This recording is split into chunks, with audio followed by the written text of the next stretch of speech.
very, very tough to see or to say exactly what's going to happen.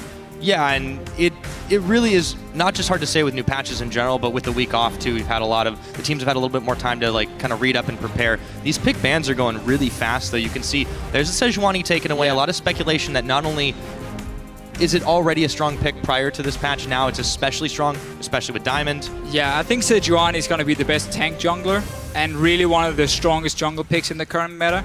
Rek'Sai Nidalee is of course still up there, that's why Nidalee is banned, and Gambit is setting up for a first pick Rek'Sai here if they still want it for Diamond. But Sejuani is going to be banned a lot, especially against Gambit, because they've already played it beforehand. Oh, yeah. The rest, I mean, a lot of target bans here from Gambit. Leona, we saw Noxiak played so well last week, or well in week 7, when MYM managed to pick up a win against Giants. And then obviously Graves against MrRalleZ, not one of his standard ADCs here. Rek'Sai banned instantly. He's one of their newer picks in Europe. Hecarim been locked in. Yeah, that one is locked in for now. MeetYourMakers have a little bit of time to see what they want to do, but it really does seem like Gambit is taking this pick ban phase lightning fast.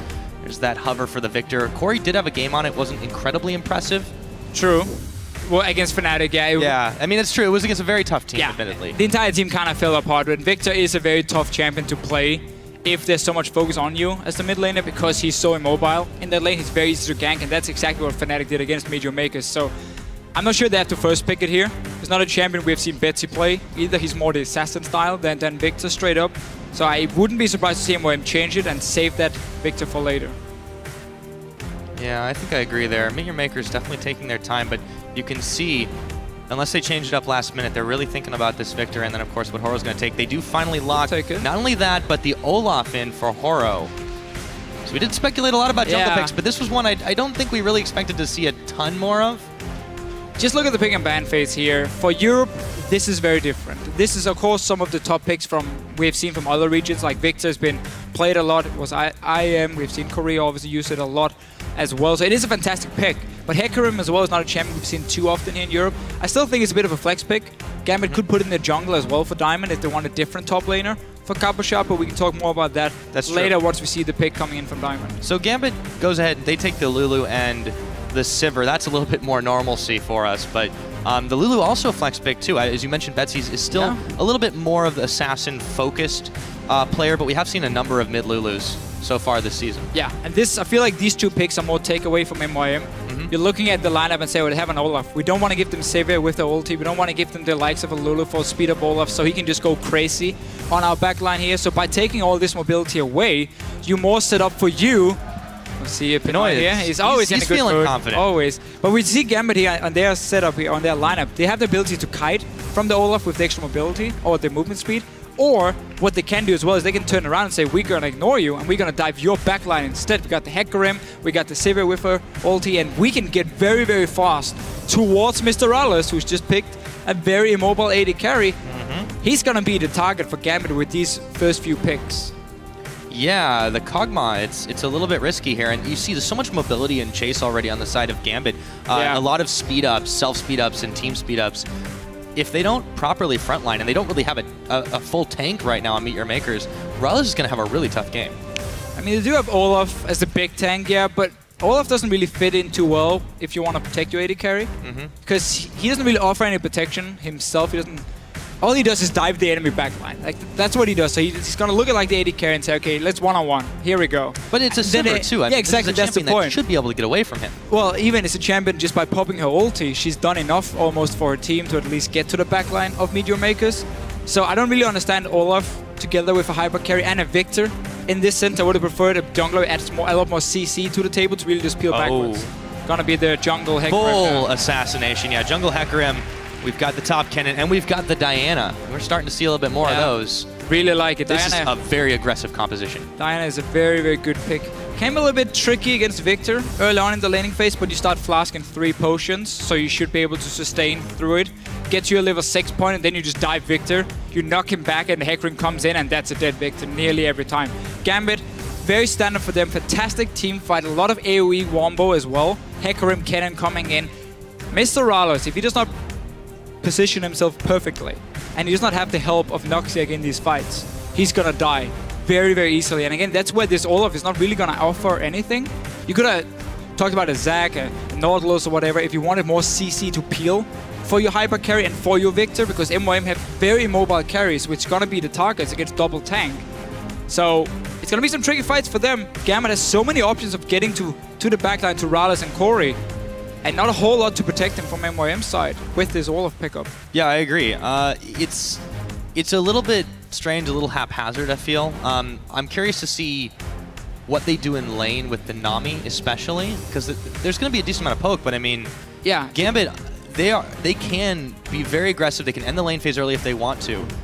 I mean, how confident can you be as Noxiak? He said in the beginning, yeah, I think I can bring this team back, but it has to start now. There's no chance of playoffs if they lose this one. And when we have seen him perform, it's been on champions where he could roam around. You don't roam on Nami. She's way too squishy to especially really not roam with in. Kog'Maw AD carry. No, definitely not. So the 2-2 lane is fine for MYM, especially once you hit like level 5, you get 3 ranks in W. For MrRalleZ, that's fine. The lane is not bad at all for them. Problem is, you can't really roam. You need to sit there, as you just said, with your AD carry. You need him to be fed, and then you need to find a way of protecting him against a Sivir ulti and so much AoE and dive and like everything. I want to see how MYM plays it. I'm not sold from the pick and ban phase. Yeah, well, Yamato Kennen didn't seem to have too many troubles. Smile on his face there as he shook hands with Leviathan. It's definitely going to be a tough game. Gambit, you can never really predict exactly what they're going to do, whether it's a good day or a bad day. But why don't you guys let us know your predictions? Let us know if you think MeetYourMakers can pull off the perfect run through the end of the split and keep their playoff hopes alive by tweeting us at LOL Esports with the hashtag GMB win or MYM win. We'll check on those results. But for now, the crowd is pumped up. It is the start of Week 8 of the European LCS, and we're onto the Rift. We already see again, Olaf was played before here in Europe, but obviously now with the Cinder Hulk, it's gonna be a fairly strong, you know, champion in itself. Question is just how much can Horo add to his team here? That is the question indeed. We'll see how this one starts off. So far, looks like we could be in for some standard lanes. Edward going a little high up as they fan out in the formation. But as this one gets underway, we did take a little bit of time beforehand to catch up with Betsy regarding his recent performance in the LCS. In the beginning it was really good, because I went like 10-0 or something on Ari, and I got so much messages after that. But now I feel like I'm not playing that well compared to before, so I need to step up. A few doubts there. We'll see if he can pick this one back up. I mean, he's in a little bit of a tricky matchup in this time around. He is, but he should be fine. He's not starting Flask though on Diana, which again, against the Viktor, you're gonna take a lot of poke damage in this lane. So let's see how he plays it. A lot more aggressive from Betsy, but his IM performance, he played Twisted Fate in both the games, and honestly, it didn't work out too well for him. But it's also Gambit as a team who struggled a lot. Now Eddie and Pinoy invading in, getting a deep ward to spot if anyone is starting here on the Wolf Camp, and yeah, they see the Jwaow on Maokai was trying to set up for an early level 2, and they managed to stop it just by placing this ward, so they prevent a good start from Jwaow. A lot of trinket wards pop to begin this one. So Jwaow can still do the small raptors over here, or give them over to Kori in the mid lane, just by throwing down one sapling, and then potentially like an E from Kori. That should be enough for him to clear out the camp. Oh, the small ones, you always leave the big one, so he gives them, there we go. Just as you can see, about 40% XP towards level 2, and he can still return to lane before any minions dies. Any of the minions dies. Here, one of the strong things about Maokai. And also, even better in this patch, honestly, with Righteous Glory being buffed, now gives 150 more HP, so 650 in total. So that's great for Maokai players. Yeah.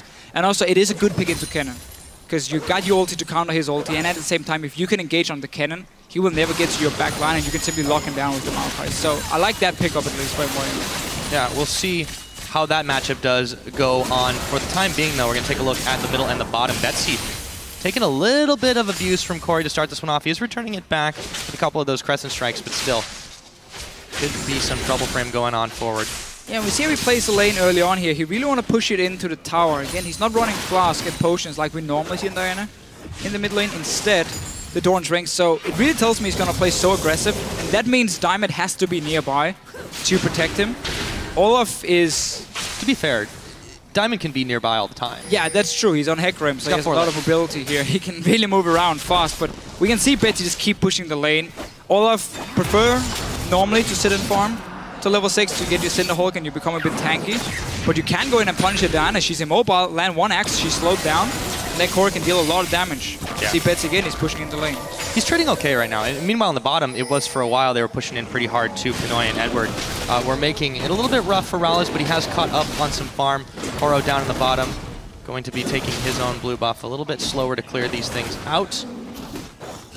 We'll see where he does decide to make a move if he does focus on the mid lane, help out Kori. MrRalleZ back in the bottom, still taking some pressure between Edward and Pinoy. Yeah, the first few levels are going to be in favor of Gambit. Lulu is always one of those supports who deals a lot of damage through the first few levels. But then the damage really starts falling off for her, and it's going to be more about her utility she brings towards the late game itself. So you need a few levels here for MYM before you can really start trading effectively. I think Horo got it. He did. Barely though. Eddie tried to steal it. Quick roam there. Kori's the one who's being a little bit pushed back in this lane, but again, he's not really suffering for any farm. Gambit aren't really denying anything here, although MrRalleZ taking a lot of damage now, forced to pop the heal as Eddie chased him pretty far in. Pinoy got himself fairly low in that engagement as well. Jwaow did have a good start to the lane, but now Cabochard with the freeze and Gambit winning the fan vote. No real surprise, I guess. Yeah, they're definitely the favorites in this situation, despite the IEM results, of course. Getting back into the LCS, they are facing off against the current last place team. And we'll see if that does prove true. It is funny with MYM because the few changes they have made to the lineup, or the recent changes I think we can say, honestly it's been pretty effective for them. Jwaow has been a good top laner, and we've seen Noxiak at least in the week 7, had some good games. So I feel like it's been some okay changes. Question is, was it too late? Did they do anything? Because they are still sitting at number 10. They need to win one more game to tie with Giants and Rocket. And that's what they're going for. Noxiak though, he's flashing in. They were the ones making the aggressive play right there. Pinoy and Edward move back, and actually Horo was a little late to the party. Still, they've got the lane to themselves for the time being, or at least it is a number advantage as Pinoy is going to take the back to base. And we saw a good back timing here in the mid lane. I think we're going to look more and more for, especially for Kori. He had over 1,000 gold, so he got to upgrade his Hex Core. And at the same time, he managed to get a ward and a few more potions. So pretty good timing for him. Obviously, the Death Ray has been upgraded. And in this case, because there's so much dive in from Gambit, I wouldn't be surprised to see him fairly early trying to upgrade his Hex Core again and get his Q for some more movement speed, because he's really going to be one of the targets. Diamond is going to aim for him every single time. You know bits he's going to follow. And you got that Sivir ulti to really push in the rest of the team. Question is just if MYM can manage to get the lane control or the map control, then suddenly the Olaf and the Maokai can be the ones to start the fights. And that's a good way of shutting down the likes of a Diana, because if you engage onto her and you make sure she never gets in range to land her Q on your backline, she won't get the reset on her ulti. And then it's fairly easy, honestly, to kite her around. So MeetYourMakers does have some options, but it will require them to do well here in the early game. Otherwise, Gambit will take over the map and look for these fights. Wow, Pinoy also flashing forward. Oh, Noxiak. He was a couple slices away from being turned into sushi there. Some bullying pressure from Pinoy. Gonna force the back. Gonna be able to push the wave too. That's one thing Sivir really does well in lanes, push this in, but unfortunately for Gambit, they've timed this, you know, just to the point where MrRalleZ is just about to come back, so he'll be able to freely gobble up all those minions. And again, he hasn't really been pushed back too far, and a champion like Kog'Maw, if he doesn't have too rough of a laning phase, that's usually a good sign for your team. It's a good start for MrRalleZ on his bottom lane in terms of his farm going towards the Trinity Force phase first. Betsy not been punished in this mid lane. He's been pushing it over and over. No ganks coming in, but Diamond hasn't really shown himself either. That's why MeetYourMakers has had to play fairly careful, because you don't want to risk like diving in with an Olaf and then suddenly Hecarim shows up and turns the fight around. So because Diamond had just been power farming, and Horo's been trying to do the same, we haven't really seen anything go on around the mid lane. Losing Diamond here for himself, going towards the Cinderhulk on Hecarim. Just going for the tanky route, not a warrior enchant. Well, the Chilling Smite, though, same can be said of Horo. I've seen a number of different jungle items being picked up. Diamond, of course, at IEM kind of favored the skirmishers, didn't really work out well for him. He's also kind of curious on the champions he picked, too. Yeah, it's been basically his own style, I think it is, with the skirmishers. And the current meta here, you can do a lot of things that nobody else really does and it can still work, because there's so many viable options. I do like the Chilling Smite on Hecarim because you steal the movement speed, which obviously fits well with your own passive. And again, for him, it's also going to be diving MrRalleZ and Kori in these fights. Eddie here, Been poking a bit in the bush. Diamond is down here. He's only on 50% HP, so need to be fairly careful if he goes for any ganks. Very easy turnaround. I think he was spotted. MYM can see him now at least. They're pinging him on the minimap, so it's going to be an easy blue buff for them. Pushing that one in. Getting over to Kori, denying that from Betsy. Yeah, there has been a good amount of jungle espionage this game, just moving sneakily in and taking away buffs, taking away camps, or at least attempting to, and grabbing the vision as well. So Kori, blue buff in tow, heads back to lane, defends the tower now, as Betsy has gone away. Uses the Death Ray, and he is pushing up very far forward with these minions without the wave at his back, but he knows that Betsy's back, so he's not really in danger of being 2v1. No, that's fairly easy pushing for him. Let's see how much gold. He's sitting on 1200, so he can go back to base as well. Betsy is going for Morel Nomicon on a Diana. That's a new one. And I don't agree on it. I really would prefer if Betsy right here would just go for Abyssal Scepter into an Hourglass. Because there's a fair chunk of magic damage on the side of MeetYourMakers, so Abyssal Scepter is going to do him a lot of good stuff. And then the Hourglass simply for more diving potential. I think that's a lot better than going Morel Nomicon. You don't even need that much cooldown reduction on Diana because you already reset your ulti. And your Q drops down to like 6 seconds or 5 seconds, I believe it is, at rank 5 anyway. So I don't really agree with Betsy's build here, but I guess he just wanted maybe their healing reduction against the likes of an Olaf, against the Maokai in this situation. But for now, Gambit setting up for a dive on Jwaow, poor guy.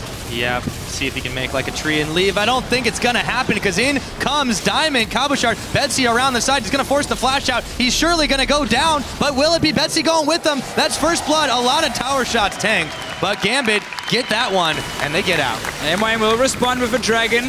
Nice little dive here from Gambit. Eddie, he's down. Noxiak is the one that takes the credit. It's the start of the dragon too. MYM, they could get more out of this. And they push the mid tower here. The best you can do, if someone roams away from your lane, just hard push in that lane here. You will get so much damage on the tower. And meanwhile, we talk about how MYM's bottom lane here. Once they got a few levels, it becomes a very, very strong lane. And they suddenly pick up a kill. Dragon as well, as you mentioned here. Mid tower down to 50%. A lot of things happening suddenly. Yeah, MYM definitely came out ahead on that one. When you're going to invest so many resources to dive the top lane, Maokai, your jungler gets the kill too, not Cabochard. Arguably, you know, it's okay to turn it over to either one of those, but I feel like if, you know, you're going to have Kennen be a little bit more of the initiator damage dealers, you kind of want that kill. At this point, MYM are looking pretty good. Yeah, also just the setup for Gambit took quite a while to set up, or to start, I think we can say, how they were moving from the mid lane, moved around the enemy red buff, through the golems as well. So it was like the long route that to take all the way up to Jwaow. That bought a lot of time for MYM to say, okay, what's going on here? Can we push the lanes? Yes, we can. Can we start a dragon? Can we fight in the bottom lane because we know the jungle is nearby? Yes, we can. And they just gave them so many options and they took full advantage of it. And honestly came out ahead from it just because of the kill they got on Eddie in the bottom lane. Looks like Diamond wanted that Phage instead with his Ruby Crystal. Again, also the standard we have seen on Hecarim. Not on jungle Hecarim though. Trinity Force is a very expensive item for a jungler. Takes a while to ramp up if you want to go that route. But just getting the Phage itself is smart. Because again, it gives you the extra movement speed, which does so well with your passive. So I wonder if he's just going to sit on that for a while and now build tank from here, like we have seen some of the top lane Hecarim players do. Still the first or second jungle Hecarim we see here. I believe Airwax played it a few weeks ago, and it crashed and burned. Well, Diamond is hoping that that doesn't happen for him as well. In the meanwhile, half this tower and a little bit more has been taken down as Horo and Kori are showing their muscles. Betsy, here we go. Diamond is going to charge in, but he's actually just more interested in the minions clearing that away. Tower has taken quite a lot of damage 12 minutes into this game. There has not been one fallen yet, but we have had some action. Yeah, and Horo has been allowed basically to just sit in his jungle and farm. Didn't gang a single lane. He's completed the Cinder Hulk now. Obviously our new jungle item here on 5.5 for jungle enchant. So you will get that 25% bonus HP, which is so great on an Olaf, because you tend to stack HP anyway, and then it makes you extremely strong going towards the late game. Question is just, can the rest of your team follow you? Because you don't really offer a whole lot of protection for them. You are the one diving, the enemy AD carry. Well, certainly, RalleZ probably won't be the one following. But, yeah, the real question is how well is this going to stack up in the team fight? So far, it's just kind of been miniature skirmishes, lane battles. Yeah. And, you know, they've gone a little bit back and forth, of course. You know, only a couple of kills. And still, good presence of mind. There's a lot of wards down on that bottom side, but that first dragon belonging to MeetYourMakers is going to give them a little bit of an edge and some confidence in this one. Betsy now pushing forward. in the jungle. Horo's going to sight him out, though, and throws an axe his way. That'll chase him out. So we have to remember Betsy on this MrRalleZ Nomicon. Fairly squishy compared to what you normally see on a Diana. You need some tanky stats. Because the way for you, obviously, to deal damage, especially in the late game, where so much comes from your passive, where you gotta get these auto attacks down, you're gonna have to sit in the fight. You cannot just jump in and out. Once you're in there, you need to get the 3 hits, proc that passive, you get insane amount of burst damage from that. And if you're building a fairly squishy build, it makes it tough for you to really get in there. For sure, of course, MYM has some okay disengage on their side. Even Olaf, I guess, can add some kiting, which is not really ideal for him, seeing as the axe, he won't be able to pick it up if he's kiting and running backwards. And consistently slowing targets.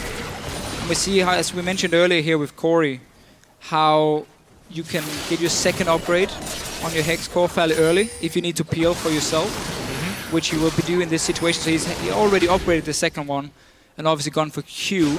So gets that extra movement speed now for Kori in the mid lane. Very early. Double upgrades. Yeah, and of course, you know, kind of a no-brainer to go for the Abyssal. He's got the Magic Resist starting already, the Negatron Cloak. Pick that one up, just to be able to trade a little bit more effectively with the Diana. So far hasn't had too much trouble. Oh, look at Diamond here again. He's really going fully towards that Trinity Force. It's the makings of a Sheen, unless he wants to go Frozen Heart as his second item. A lot of things going on, but he's not been upgrading to any Enchantment Warrior, not Cinderhawk. That means he's not getting. You know, he's not really using how gold efficient that item is, depending on which one he wanted. So instead, he's just sitting on the Stalker's Blade. Still getting that 30 gold per large minion. It is a little bit curious. Let's see if he's able to make something happen here. No, Kori is going to be able to get away as a teleport actually gets canceled by Jwaow. But Betsy and Diamond have already been chased off. Yeah, I feel like it's really hard to tell exactly what, especially in the build order, what Diamond is going for. Just because he does so many strange things that somehow work out in a lot of ways. But, you know, then occasionally they're going to fall flat. And you got to wonder, we haven't seen too many jungle Hecarims, and we've certainly not seen this build path for it. You got to wonder what he's going for. Yeah, I just don't think he needs a Trinity Force. You have already 3 carries basically on your team. You have plenty of damage. I would much rather see him go like tank from now and be like the big front line for Gambit, because you got plenty of damage, you got plenty of tools as well of really putting your carries in a good position to kill someone. But if he gets to just sit and power farm, because he is ahead in farm compared to Horo, and nothing really happens for the next 5, 6, 7, 8 minutes, he might be able to get that Trinity Force completed in a decent time. But Betsy now is being chased off. Cabochard is hiding in the bushes. No wards from MYM in the river here, so they don't see him, but they do of course know he's not been showing himself in the top lane. They also have a lot of those wards placed in the bottom side, so they're going to be able to spot when Gambit's moving through the jungle. And here they go. That one's going to get cleared out by MYM. Dragon's 10 seconds away, and this might be when we start to see the action happening. Teleport is available for Cabochard, but of course Jwaow, he spent his to just try to scare off Betsy and Diamond earlier, so there will be that advantage. She better start running if they want to make this a 5v4. Betsy, though, is going to be the one charging in. Horo doesn't take any damage, and the Crab is taken down in favor of MeetYourMakers. Looking good for this Dragon. Got some good deep wards, as you mentioned earlier. Mid tower. This is basically because Betsy had that roam to the top lane where Kori pushed it in, took 60% of the HP on the tower. So it means for MeetYourMakers, even if there is a dragon fight happening, or maybe if Gambit is baiting the dragon, MeetYourMakers should be able to very quickly go mid lane, take down that tower here, and at least trade that one. But in terms of the team fights, again, we're going to have Gambit with the dive in, we're going to have MeetYourMakers trying to really kite back at first, and then send in Horo kind of on his own, or maybe joined by Jwaow to keep the likes of Cabochard or Betsy busy. But it's going to be tough, because they will obviously try and ignore these tanks here. And Betsy is still trying to trade. Remember, he's fairly squishy. He went in really early. That forced the wild growth. And he's going back in again, but this time the wave's going to be on him. Gravity field coming down. It's Betsy who's taken down by Kori, and Diamond all alone by himself tries to get back to the team. But the Death Ray will take him out. It's a 2-for-1 trade, as they lost Noxiak in that. Yeah, fairly easy for MeetYourMakers here to kill Diamond and Betsy. Remember, they're building these fairly squishy builds for themselves. So when they dive in, if MYM just has proper focus, they're gonna kill them, like we just saw here. Took them a few seconds to take down Betsy, then Diamond followed. Dragon now for MeetYourMakers. That's number 2. I mean, it is number 2. Mid tower will go down as well. It's one hit. Doesn't even matter who hits it. It's gonna die. And that's even more global gold than for MeetYourMakers. So if these squishy builds here, Gambit suddenly won't really be in a position to team fight. And instead they're going to have to look for these picks, or maybe one-on-ones. Instead, Abyssal Scepter is now completed though from Betsy, so at least some of them are coming in. Yeah, a lot of important item spikes. You see Cabochard's had completed the Zhonya's Hourglass. Of course, also in the top lane, Jwaow has the Righteous Glory. And I wanted to mention it before the fight broke out, but MrRalleZ is looking pretty good now that he finished his Trinity Force. It was a few minutes ago.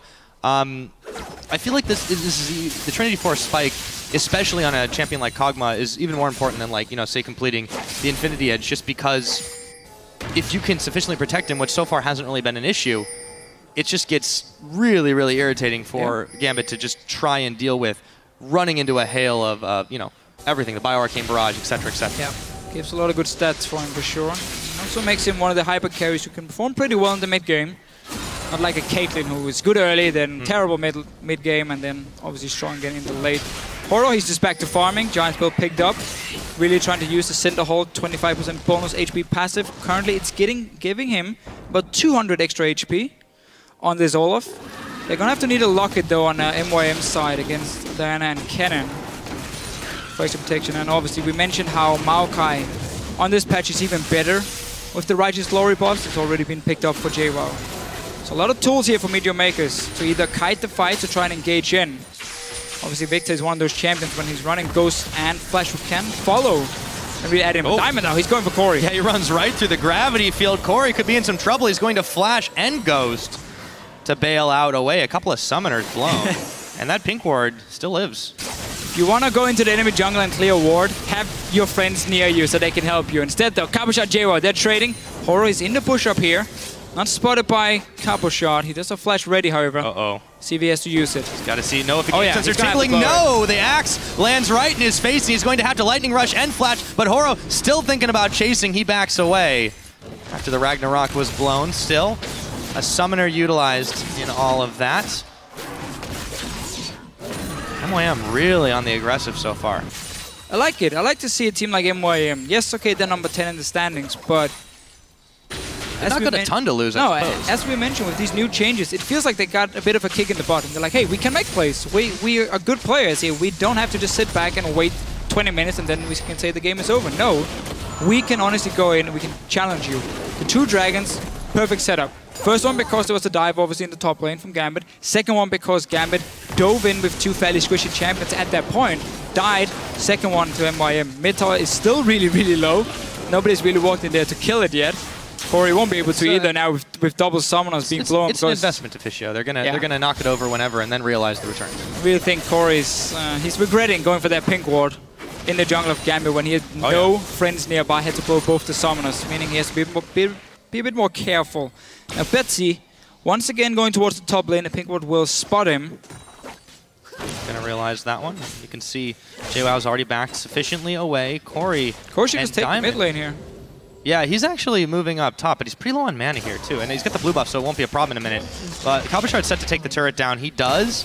I'm not really sure why everyone started moving up that way. It looks like they wanted to fight, but yeah, Diamond's just able to bail out. So no problem. Just take that free mid tower, trade it. Your top tower was going to die anyway. So I'm not really sure. Kori obviously trying to be the hero here and save his top laner, but not really needed in this case. Diamond, he's been controlling the river pretty well on the top side. Getting a lot of extra gold for that one. Still going towards the Trinity Force for himself. Which is the standard top lane Hecarim style, but you get a lot more gold in the top lane. Obviously the jungle has been buffed a little bit in terms of your income. Yeah, but I mean this is still, by any measure, a fairly late Trinity Force. Oh yeah, it's a very late Trinity Force. I mean normally you want to get that around 15, 16, maybe we can say around 18 minutes the latest. That's where you normally sit on a Trinity Force. And that's a good timing. For him, it's going to be about 25 minutes, unless he can buy it right now. He can, he sits on about 1,000 gold, so he should be able to pick that one up. Yeah, and you know, to his credit, he has been able to get a little bit more gold than his counterpart, but I feel like MYM have made much more use of their jungler so far. Horo's just really been involved in a lot of the power plays on this map. When you see Betsy or Diamond diving in, I mean, he's actually hardly getting touched. So his tankiness is already starting to assert itself. And of course, you know, with the Cinder Hulk, he's going to want to be running in as much as possible and utilizing that passive to just deal a lot of passive damage while his team, you know, is able to peel away. Oh, Diamond, careful! There was a bubble. There was a lot of MYM members here, and they will finally be able to take down that pink ward. Gambit a little slow to react. Another 45 seconds till this next dragon, but MeetYourMakers already securing their vision. Scuttle Crab Shrine is down. It's the same play though from MYM. As soon as they start setting up for a dragon, they want to have the one ward just behind the red buff in the small banana bush, I guess we can call it, near the entrance to the river from Gambit's side. This time around, Kori didn't walk in on his own, and therefore no summoners was blown. Gambit, on the other hand, are trying to set up some vision on the top side, so they allow MeetYourMakers to take over the dragon, and then have Cabochard push to top lane with teleport, and if MYM takes too long on starting that dragon and start baiting around it, then Cabochard might be able to get a tower, at least some damage on it. So they're basically swapping around the map and saying, okay, you get vision on the bottom side, we make sure we go into your jungle and get it on the top side. Hor, though, he's trading on Betsy. Yes, he is. See if he can keep him slowed down there. Betsy's going to be dashing in. Oh, there is going to be a big combo as Jwaow comes up with a pick, a teleport in for Cabochard, but is it going to be a little bit too late for Gambit? Noxiak, Horo, all low, so is Kori, but he's the one backed out of this one. Zanya's Hourglass won't be enough to keep Cabochard alive, and it is a clean 3-for-none for MeetYourMakers. Yeah, again, it's a bit of the same deal. Might not be over yet. Pinoy popped his ulti. Not really going to find any targets here, but it's somewhat the same deal. Again, normally a Diana at this point would sit on an Hourglass and an Abyssal Scepter, so Betsy would be able to dive in, pull them all together, pop his Hourglass, stay alive when Diamond then follows up, and you have a fantastic wombo combo. Instead, Betsy went in. He got basically killed instantly. Diamond tried to join after. He got dropped, and then suddenly Cabochard just found himself all alone. Kori will be stopped and... Oh! Stays alive. The Q shield. Okay. Right as the dragon buff goes on him, too. And, you know, I was going to say this before... Okay, we'll talk about that afterwards, because here's the fight again. So Horo knows he's insanely tanky. He can start this fight on his own. And notice Betsy now. He dives in. This is a good setup. He pulls in 4 targets. This is where he normally would pop Hourglass. And then you allow the rest of your team to join, because by the time Cabochard then comes in here, Betsy's still alive, and you might be able to win the fight. But now, these 2 targets get dropped instantly. We see how with the Ghost, Kori can kite around. We talked about that Q he got earlier, the upgraded one from the Hex Core, give him even more mobility. And simply because their coordination isn't there from Gambit right now to really set up these fights, MYM gets to really kite it around and win them. Yeah, you can see those timing errors are just manifesting themselves so obviously there. It's a matter of seconds before the rest of the team comes in. Cabochard, if he really wanted to make that teleport play, needed to be there at least 3 seconds before. Yeah. Diamond, you know, he pops his ult in, yes, but they didn't have any follow-up damage. You can't take a fight like that without your AD carry, and honestly, without really the serious amount of damage. So, yes, they've kind of hit some decent item spikes, but they're not utilizing them together the right way. They're just not playing with the coordination that I feel like Gambit really, really needs if they want to seriously contest in the playoffs and make a run at this. Right now, they're really not playing like they deserve it. It's not over yet, though, from Gambit here. Obviously, this bot lane tower will go down. RalleZ I've been the guy to join the fights, but he's just been sitting and farming on his own, 255 which is fine for a Kog'Maw. Which is basically what he needs to do. Of course, and MYM has an absolutely insane late game build up here. You got the Maokai, one of the best late game tanks. Olaf, of course, will become an absolute monster. And then RalleZ and Kori as well. Those 2 together, if you don't kill them instantly, they will melt your entire team. So, MeetYourMakers off to a great start, keeping it even in gold, got 3 dragons, so no risk of Gambit suddenly rushing towards the 5th dragon and force you into a bad fight. No, that might be MYM who can do that to Gambit themselves. Such a good start for them. And this mid tower is still alive. It is sitting on... Let's see. It is sitting on 9 HP. Still sitting there. And the counterpart tower is starting to get a little bit low, but MeetYourMakers is able to push that one back. A lot of members of Gambit up on this top side trying to push in the edge that they do have. Tower's going pretty low. There's a bubble. It's going to be spell shielded out by Pinoy, but Jwaow coming on Twisted Advance onto Cabochard, who's taking a lot of damage, and they've given him up for broke. Meanwhile, Kori, Horo, can they take him out of the shutdown? That is going to go over to Betsy, but Horo has there. The cavalry has arrived. Pinoy is being chased back, but can he kite it out? There goes the boomerang blade. Noxiak and MrRalleZ are still there for the chase. It's so far a 1-for-1, but MYM have defended their tower, and they push Gambit out of their jungle. Gambit has pretty much the entire game long invested a lot of wards into the jungle of MeetYourMakers on the top side of the map. This time, it at least gave them 1 kill. There we go, RalleZ. There's the tower. Take down that tower. There's 1 hit. Some much-deserved gold now. We keep seeing Gambit go towards the top lane because they always like to play around Cabochard, so they make sure they ward for him so he can push his lane and play really aggressive. And that's why they could catch Kori in their jungle here. You can see how he was basically dead around the red buff. But there was so much vision there that they checked into that it was Well, for Gambit, they were able to keep that one on their side. I feel like MYM still knew exactly what Gambit were up to in that situation. They were able to react. They were able to make a 1-for-1, and they saved their tower. Yes, you got shutdown gold onto Betsy, which is massive for Gambit. But he was already at 4-1, and it's kind of scary when a Viktor and this whole team comp starts to get rolling. Yep. Stopping them is going to be a tough task. It will be very difficult. This Blade of the Ruin King for MrRalleZ as well. When you pop that on a Hecarim, if he's already using his E, you steal a lot of movement speed from him to simply kite around. So only Noxiak there to really protect him in the backline leads. And now Diamond is looking for them. Noxiak, he will get him. Knocks him back. There is the gravity field. He moves out of it. So Dragon's still a ways away. They're going to do some vision clearing and then look to push on the bottom side. They did never take out that bottom first tier turret. It is 2-1 in towers. It actually hasn't been too many taken out this game, despite the action across the map. MeetYourMakers still trying to play around the dragon, but the Skull Crab Shrine is in Gambit's favor, so they'll be chased away, as the bottom tower is surely going to fall here. You can see again Gambit, they change around depending on which lane they want to push. Really try and do a good job at least of allowing your side lanes to get a tower. Cabochard got the first one in top lane. Now they need to be careful because MYM is pushing in. Diamond, he's moving in from behind. Jwaow is not here yet. Let's see if Diamond can start the fight. Pinoy though, he's far away, so I guess they just have to force them away. Yeah. This should be a top tower now for MeetYourMakers because the wave is being pushed in. Unless they don't want to try and risk giving up a dragon. Or giving up. Well, you already have Jwaow sitting in the mid lane and you have a massive wave coming top side. Yeah, I kind of think could have gone top weird. there. They would have had enough time to get back, too, and they had a teleport advantage. Or rather, they had the teleport with Jwaow. Now, Horo, he's still looking to try and find this fight. I feel like MeetYourMakers are having a little bit of hesitation here. And even though they got 3 dragons, you know, it's not the end of the world to give one up if you're going to get something for it. Yes and no. You don't want to give the first dragon because it's the 6% AP and AD, obviously, to Gambit. And you want to have that 5th dragon as a way of you really snowballing the game. So honestly, what I think they did is they said, we know the minions will do enough work, or at least force someone from Gambit to come and defend. So we're going to let those minions do their job, and we don't want to give up... Oh, it was so low. Yeah, there we go. It's going to take it anyway. And we don't want to give up dragon control. So honestly, it was the right call from them. Looking there saying, okay, we don't have to. Let's go down to dragon instead. They set up the same few wards as always. Cabochard does have teleport ready. And all the ultis are here for both teams. Yeah. Dragon has been started. Diamond is recalling though. So Gambit is going to give it up again. 4 dragons to 0 now. Yeah, for that is really curious. They had an opportunity to make a play, and this time they're even a little more hesitant to even fully push in. You can see they had sent Kori and Noxiak back to defend the tower, so Gambit, they get nothing out of that. Now they're pinging their top tower to defend it. 4 dragons to 0 at 31 minutes into the game. I mean, this is troubling for Gambit. They usually give up some dragons, but not this many. This was just such a good call by MYM. Allowing the minions to do the work while they secured their 4th dragon.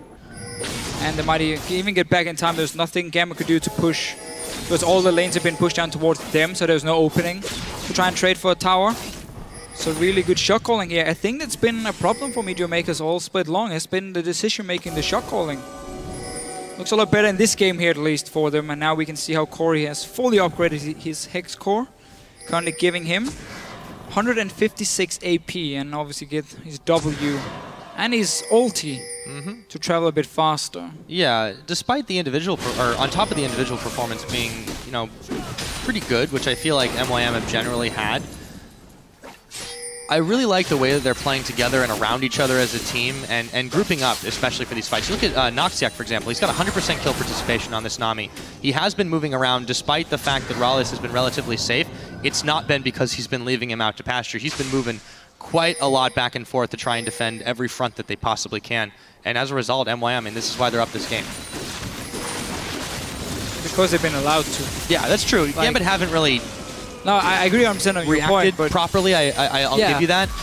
But I do think they're playing a lot better together than we have seen historically from them as the fight for sure. get underway. Betsy will flash, but meanwhile, Cabochard, Edward, the rest of Gambit in the middle, trying to chase down MrRalleZ behind the tower. They'll finally get him, but that looks like it could be an expensive play. Edward, he's surely going to go down here. It's a double kill going to MrRalleZ at the end with the Acathian surprise. It is a 3-for-1 trade for MeetYourMakers, and man, that was all over the map. It was, and again, MeetYourMakers, they have the map control, so they're the ones starting the fight. You saw how Hori, he went on Betsy, forced him to flash away, so he was completely gone. That removes a lot of the dive potential Gambit does have. yes, okay, they managed to kill MrRalleZ, but it took them such a long time that the rest of MYM could just clean up a few kills. Started this Baron here, they should be able to pick it up. Cabochard and Betsy not really able to do anything. I love how Kori has just been constantly zoning, not just with this gravity field, with the death ray. Noxiak helping out as well. No chance for Gambit to get in here and try to contest this. They didn't have the smite anyways, but let's see how that fight unfolded. That was nuts. So again, MeetYourMakers, they have control of the map, so they're starting to fight first. MrRalleZ does get caught out a little bit, but now he's just kiting back to his tower. And you can see how everyone from Gambit is trying to kill him. Even Eddie, the support, is running in there to get the killing blow, but that means once the rest of MYM returns, you have nothing left you can do. You've invested everything onto killing one guy. And that's why MYM could win the fight, get the Baron, and they're back and they want to fight again. Yes, they do. The bubble's not going to land, but Edward and Diamond are a little bit low. All the same, Living Artillery, the wave is going to go up. It turns on Eddie. Horo's going to get the kill, and they pick up Diamond anyways. MeetYourMakers just rolling through the jungle, and they should be able to secure another tower here. Baron buff minions as well. Be inhibitor for them. And remember, they still got that 5th dragon coming up, so... Yeah, I mean, that's just icing on the cake at this point. Gambit, they're being shoved in so hard. 34.5 minutes into this game, and you can just see how well they've been able to scale up. Inhibitor, easy peasy, and they continue to control the map. What a change it's been for MeetYourMakers picking up Noxiak here. I'm not sure what these European supports do to you. Kasing joins H2K, they win like 8 games in a row. Noxiak joins MYM, and suddenly they look a lot more decisive. He was the guy making the play in the bottom lane to give the first kill on Eddie as well. So really big change for MeetYourMakers, looking a lot better than they've done all split, and they are not out of the LCS yet. This win would tie them with Giants, as long as Giants lose later today, where they play SK Gaming. Right, they're not as far back as they may have been. No, suddenly you're fighting here to avoid the auto relegation. If you are number 9 or number 8, you have to play relegation against some of the challenger teams, which of course we're gonna see later on after playoffs here in EU. Let's not get too far ahead of ourselves, but for the moment, MeetYourMakers, yeah, they have a real chance to keep going on this one, and they're really playing like they want it. I mean, again, it goes back to having these changes eventually starting to work out for them, especially finding what it seems like the final puzzle piece in Noxiak. Don't know exactly how much impact he's had on the team's mindset, but it certainly seems to have been a massive positive upswing over the course of these weeks now. Sometimes getting a new player just gives you some new motivation.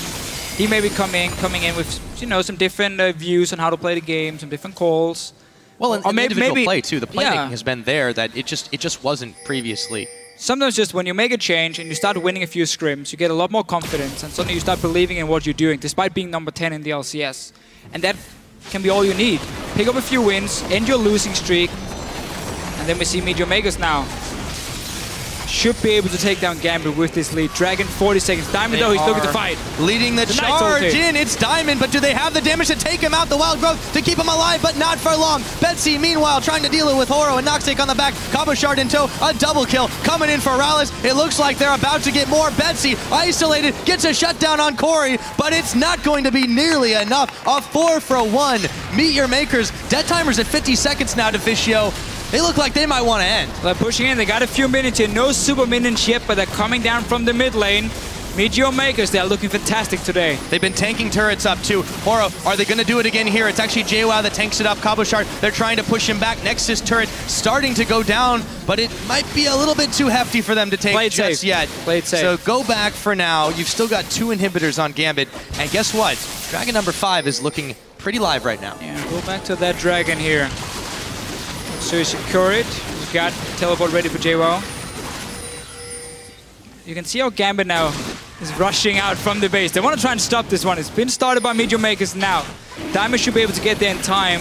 But Jwaow is teleporting back in. Kori's not there. Same can be said for Betsy. It was a bit greedy to go for clearing out the jungle so far, but they are zoning Diamond away. Look at that. The bubble is on as well. Vengeful Maelstrom for Jwaow after he teleported in, trying to keep them from getting in there. They do secure Dragon 5. Now this gets really rough for Gambit. Look at their health bars just evaporating. Diamond can't even get out. RalleZ picks up his 5th kill of the game. Pinoy spell shields away the twisted advance, but Jwaow still closed the gap. Pinoy now trying to run away from everything. A double kill. Meanwhile comes in as RalleZ picks up Edward, and they just keep on chasing. Now they've got them super minions starting to pile in, and with Dragon buff number 5, they've got all the tools to close this game out, Deficio. They do, just need the minions. They Coming right there, super minion. Up to the end. Yeah, they're trying. They really want to end this game for MeetYourMakers here. They're staying. They have so much damage on these towers, but still 3 guys from Gambit trying to defend. Yep, they are indeed. Cabochard, Pinoy, and Betsy do it though. Nexus tower number 1, it's going down. The minions have been mostly cleared away. MYM still going to play this one a little bit safe for now. They're going to back off for the time being. Really, we looked at the 2 comps in pick and ban phase, and it looked so risky for MeetYourMakers. Like, oh, they have not enough to protect the 2 carries. Kori and, okay, let's talk about it after instead here. Replay coming in. Kori's going to be the target. So it's a nice ulti from Diamond. The problem is Kori already has an hourglass complete, so you can just pop it after. He even chunked. Oh, but this is a Viktor late game. You one-shot people. If there's no tank to keep him busy, which is not on the side of Gambit, he will one-shot someone. And also, of course, pop the hourglass. MYM is so far ahead at this point, they can just clean it up. But again, if you look at the 2 comps, had Gambit not fallen so far behind, they would have been able to dive onto MYM like this and try and pop their carries, but they simply took some wrong fights, and look at Kori. They keep on talk about that Viktor late game. Man, that is some serious damage. But Gambit, they keep on trying, but it's just getting so difficult not to run straight into a face-fall laser. Ulti will be ready for Kori. Fairly soon. Diamond, though, he's looking for more. Stunned it. Come down for Kori, trying to block it. No teleport for Cabochard. MYM might just wait for the next Baron before they really start closing it, seeing as the mid inhibitors just respawned. But you still have that 5th dragon, so you should go down and try and force a fight. They get a bit of a breather in the mid, but not for long as MYM are starting to push this one, and they can just easily come in and take it as fast as they want. How can Gambit defend this? They've got to worry about their minions being pushed back in the bottom as well. Diamond's sent there to deal with it, but easy inhib take. They're moving up to Baron. They own this map. Look at this here from Horror. Righteous Glory as well. After the buffs, 650 HP, perfect for an Olaf. Giving even more movement speed for the team when they are diving onto Gambit, because they got so far ahead. They've been able to control every objective. Every time a dragon spawned, it was MYM being there first, placing a few wards around it and say, okay, Gambit, if you want to fight, it's going to be on our terms. We can see you the entire time, and we can engage on you with our Olaf, with our Maokai. That's going to be our way of peeling for our 2 immobile carries. And Gambit ran right into it. Got caught out, ended up dying for it. We talked about their fairly risky builds. The Trinity Force on a jungle Hecarim, that's such an expensive item. You would be very squishy. And of course, MrRalleZ Nami on first for Betsy as well. So he didn't have that hourglass for the first few important fights. Full credit to MYM. They played this so well. Kori. Sorry, there's the mix again of Koro. Koro and Kori together. It's a good combo so Kori and MrRalleZ have been the 2 carries, like they should do, or should be. They were the 2 carries last year as well for this team. When they had Impaler, when they had Kasing. They're really stepping up here in the end of this play. Yeah, and just in the nick of time, too. If they want to keep their playoff dreams still alive in this one, they are looking very good in that regard. A massive lead for them in every department. However, they were trying to make something happen on the side of Gambit. Diamond just gets melted. Man, Kori is big. Here they go on the tower. The chase is on. Betsy, they can't even get back to Fountain just yet. He's going to dash back in, try to dive the back line. It's MrRalleZ who is his target. However, he's still staying alive for the moment, and Betsy with the Zanyas is not going to keep him up for much longer. 3 members of Gambit down. A tower on the inhibitor now. They're going to be able to push this one in. So many minions here. Gambit Gaming, they're going to be out of this one. Teleport doesn't even really matter. Nexus goes down, and MeetYourMakers could still make the playoffs. Yeah, on paper, this looked like a game Gambit should win. It looked like a perfect way for Gambit to come back from IEM, you know, pick up a win, get some confidence. But then MeetYourMakers really shows they're not done yet. They had other plans here. Oh, yes. Just fantastic individual play all around for MeetYourMakers. And again, the shot calling. We've never seen MeetYourMakers with this great shot calling. Yeah. Like the way they handle the side lanes here, the way they set up for Dragon every time, and the way they played around the 2 carries. That was such a good setup. Oh yeah, no, they did exactly what they needed to. And you can see on the faces of Gambit Gaming here, just stun reactions. They maybe expected to come back and kind of get a little bit of the groove going again, but it just didn't happen. You got to wonder now how much they were shaken up post-IEM. Oh, we got to wonder, you know, what's gone wrong for Gambit. Is it, you know, is it the strategy that doesn't work for them anymore? Is it the new patch 5.5 here? They had, of course, less time than some of the other teams to practice because they went to IEM and played on 5.4. It's only had a few days. We see Yamato Kennen here, the coach for MeetYourMakers, looking very happy and looking stylish as always. Oh, he definitely looks always stylish, but he doesn't always look at ease. This time he was before the game, obviously after the game. I mean, he definitely knew something was going right with his team, and that was the result there. I mean, it turned so one-sided at the end. Just every advantage to MeetYourMakers. Gambit kept trying to play the fights.